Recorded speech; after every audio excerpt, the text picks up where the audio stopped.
കൊടുങ്കാറ്റിന് ശേഷവും മനോഹരമായ കാര്യങ്ങൾ സംഭവിക്കും എന്നതിൻ്റെ തെളിവാണ് മഴവില്ലുകൾ.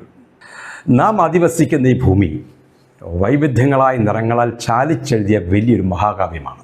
ഭൂമിയിലൂടെ എത്ര സംവത്സരങ്ങൾ നടന്നും ഓടിയും നിന്നും ഒക്കെ യാത്ര ചെയ്താലും ഈ മഹാകാവ്യം ഒന്ന് വായിച്ചു തീർക്കാൻ പറ്റത്തില്ല. എത്ര ജന്മമെടുത്താലും അതിന് കഴിയുമെന്ന് തോന്നുന്നുമില്ല. അതിലെ ഓരോ അധ്യായം എന്ന് പറയുമ്പോൾ ഓരോ ദേശങ്ങളും കാലങ്ങളും ഋതുക്കളും ഇതൊക്കെ നമ്മളെ വിസ്മയിപ്പിക്കുകയും ആനന്ദിപ്പിക്കുകയും ചെയ്തുകൊണ്ടേയിരിക്കുന്നു. കവികളെ ഏറ്റവും കൂടുതൽ തൊട്ടുണർത്തി കാവ്യഭാവനയെ പുഷ്പിപ്പിച്ചത് പ്രകൃതിയായിരുന്നു. നിറങ്ങളിൽ നീരാടുന്ന ഭൂമി, എനിക്ക് നീ ദാനം തന്ന ഭൂമി, മഴവില്ലിന് അഴകുരുകി പടരുന്ന പൂവനങ്ങളെന്ന് ശ്രീകുമാരൻ തമ്പിയും, പുഴകൾ മലകൾ പൂവനങ്ങൾ ഭൂമിക്ക് കിട്ടിയ സ്ത്രീധനങ്ങളെന്ന് വയലാർ രാമവർമ്മയും തങ്ങളുടെ വരികളിലൂടെ ഭാവനയിലൂടെ ഭൂമിയെ പ്രകീർത്തിച്ചു.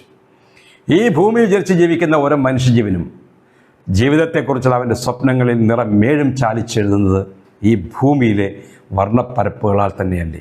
ജീവിതം നിറങ്ങളാൽ സമൃദ്ധമാകണമെന്ന് ആഗ്രഹിക്കാത്തവർ ആരുമില്ല.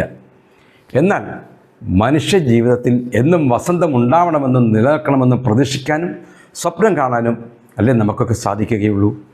ജീവിതം സമുദ്രം പോലെയാണ്, ജീവിതസാഗരം എന്ന് കവികളും സാഹിത്യകാരനും ഒക്കെ പറഞ്ഞിട്ടുണ്ട്.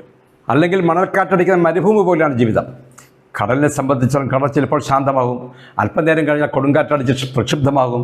ചില കാലങ്ങളിൽ മരുഭൂമിയിൽ കൊടുങ്കാറ്റടിച്ച് സകലതിനെയും തരിപ്പണമാക്കും, മറ്റു ചിലപ്പോൾ ഇളം കാറ്റായി സ്വാധീനിപ്പിക്കും.